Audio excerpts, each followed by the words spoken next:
ಲಂಚ. ಈಗಾಗಲೇ ಆಡಿಯೋದಲ್ಲಿ 80 ಲಕ್ಷ ರೂಪಾಯಿ ಅಡ್ವಾನ್ಸ್ ಬಗ್ಗೆನೂ ಆಡಿಯೋ ಬಂದಿದೆ.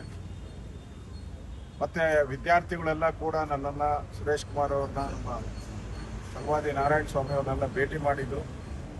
ಅವರ ಅಡಲು ಏನು ಅಂತ ಹೇಳಿದ್ರೆ, ಇಲ್ಲಿ ಯಾರು ಹಣ ಕೊಟ್ಟಿದ್ದಾರೋ ಅವ್ರಿಗೆ ಮೊದಲೇ ಕ್ವಶನ್ ಪೇಪರ್ ಲೀಕ್ ಆಗಿದೆ, ಅವ್ರನ್ನ ಬೇರೆ ಬೇರೆ ಕರ್ಕೊಂಡೋಗಿ, ಅಂದರೆ ಬೆಂಗಳೂರು ಹೊರವಲಯದಲ್ಲಿ ಬೆಂಗಳೂರು ಸಿಟಿ ಕಾರ್ಪೊರೇಷನ್ಗಿಂತ ಆಚೆ ಕರ್ಕೊಂಡೋಗಿ, ಅಥವಾ ಬೇರೆ ರಾಜ್ಯಕ್ಕೆ ಆಂಧ್ರ ಪ್ರದೇಶ, ತಮಿಳುನಾಡು ಇದೆಲ್ಲ ಕರ್ಕೊಂಡೋಗಿ ಅವ್ರನ್ನ ಕ್ವಶನ್ ಪೇಪರ್ನ ಕೊಟ್ಟು ಅವ್ರನ್ನ ಅಲ್ಲಿ ರೆಡಿ ಮಾಡಿ ಇಲ್ಲಿ ಅವ್ರಿಗೆ ಎಕ್ಸಾಮ್ ಬರ್ಸೋ ಅಂಥದ್ದು.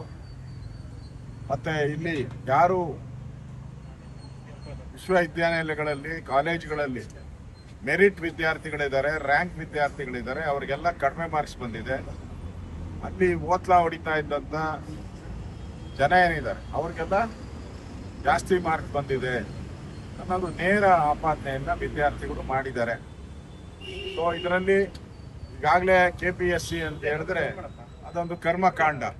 ಜಗತ್ತಿಗೆ ಗೊತ್ತಿರೋ ರೀತಿ KPSCಯಲ್ಲಿ ದುಡ್ಡಿಲ್ಲದೆ ಯಾವ ಕೆಲಸನೂ ಆಗಲ್ಲ.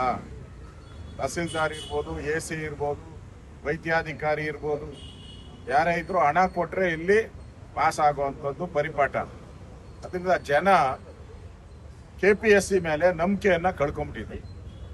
ದುಡ್ಡಿದ್ದವ್ರಿಗೆ ಮಾತ್ರ ಪೋಸ್ಟ್, ಹಣ ಇದ್ರೆ ಇಲ್ಲಿ ಹುದ್ದೆ ಸಿಗುತ್ತೆ ಅನ್ನೋದು ಜಗಜ್ಜಾಹೀರಾತು ಆಗ್ಬಿಟ್ಟಿದೆ, ನಂಬಿಕೆ ಕಳ್ಕೊಂಬಿಟ್ಟಿದೆ. ಅದಕ್ಕೋಸ್ಕರ ನಾವು ಇವತ್ತು KPSC ಚೇರ್ಮನ್ ಅವರನ್ನ, ಸೆಕ್ರೆಟರಿ ಅವರನ್ನ ಭೇಟಿ ಮಾಡಿ ಒಂದು ಬಾರಿ ಈ KPSCಯಲ್ಲಿ ನಡೀತಾ ಇರೋ ಕರ್ಮಕಾಂಡ ಒಂದು ಬಾರಿ ತೊಳಿಬೇಕಿದನ್ನು, ಪೆನಾಲ್ ಹಾಕಿ, ವಾಷಿಂಗ್ ಪೌಡರ್ ಹಾಕಿ ತೊಳೆದು ಜನಕ್ಕೆ ನಂಬಿಕೆ ಬರೋವಂಥ KPSC ಆಗಬೇಕಿಲ್ಲಿ.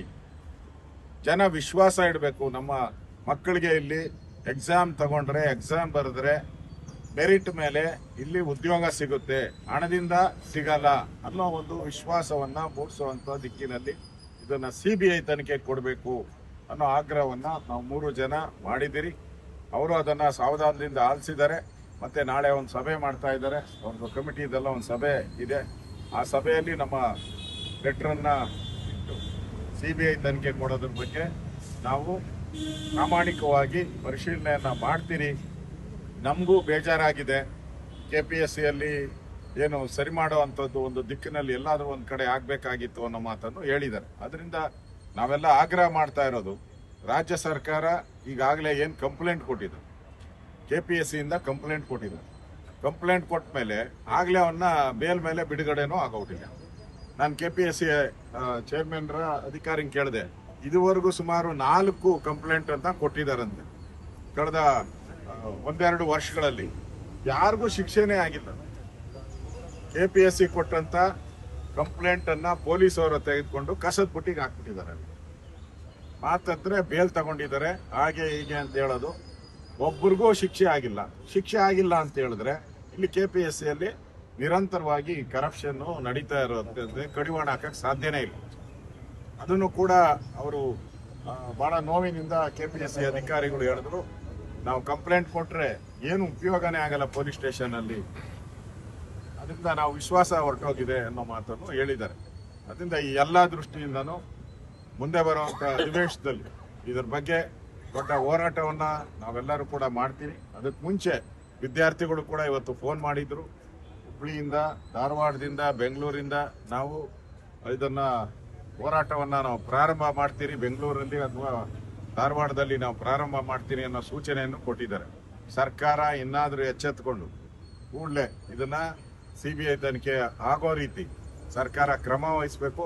ಇಲ್ಲ ಅಂದರೆ ಇದು ಬೀದಿಯ ಆದಿಗಳ ಹೋರಾಟ, ದೊಡ್ಡ ಹೋರಾಟ ಆಗಿ ಸರ್ಕಾರನೇ ಬೀಳುವಂಥ ಪರಿಸ್ಥಿತಿ ಬರ್ತೈತೆ. ಅದರಿಂದ ನಾನು DK ಶಿವಕುಮಾರ್ ಅವರೆಲ್ಲದಕ್ಕೂ ಒಂದು ಕೇವಿಯಟ್ ಹಾಕೊಂಡ್ಬಿಡ್ತಾರೆ. ಅವರು ಕೇವಿಯಟ್ ಮುಖ್ಯಮಂತ್ರಿ ಗಣೇಶ್ ಈಗಾಗಲೇ ಇದು ಯಾರೇ ಪರೀಕ್ಷೆಯಲ್ಲಿ ಅಕ್ರಮ ಆದರೆ, ಅದ ಲೀಕ್ ಆದರೆ, ಪರೀಕ್ಷೆ ಪೇಪರ್ ಕ್ವಶನ್ ಪೇಪರ್ ಲೀಕ್ ಆದರೆ ಎಲ್ಲ DC ಹೊಣೆ ಹೊರಬೇಕಾಗ್ತದೆ. ನಾನು ಹೊಣೆ ಹೊರಲ್ಲ ಅಂತ ಹೇಳ್ಬಿಟ್ಟಿದ್ದಾರೆ. ಅಂದರೆ ಕೇಂದ್ರದಲ್ಲಿ ಆದರೆ, ಕೇಂದ್ರ ಸರ್ಕಾರದಲ್ಲಾದರೆ ಅಲ್ಲಿ ಮಂತ್ರಿ ಹೊಣೆ ಹೊರಬೇಕು, ಅಧಿಕಾರಿಗಳಲ್ಲ. ಇಲ್ಲಿ ಕರ್ನಾಟಕದಲ್ಲಾದ್ರೆ ಅಧಿಕಾರಿಗಳು ಹೊಣೆ ಹೊರಬೇಕು, ಮಂತ್ರಿಗಳಲ್ಲ. ಇದು ಈ ಚಾಳಿ, ಕಾಂಗ್ರೆಸ್ ಅವ್ರ ಚಾಳಿ. ಅದರಿಂದ ಇವೆಲ್ಲ ಬಹಳ ದಿನ ನಡೆಯಲ್ಲ. ಈ ಸರ್ಕಾರ ಇಮಿಡಿಯೇಟ್ ಮಾಡಿಲ್ಲ ಅಂದ್ರೆ ಈ ದೊಡ್ಡ ಹೋರಾಟ ಕರ್ನಾಟಕದಲ್ಲೂ ಪ್ರಾರಂಭ ಆಗ್ತೈತೆ. ಆ ಎಚ್ಚರಿಕೆಯನ್ನು ಕೂಡ ಕೊಡ್ತಾ ಇದೆ.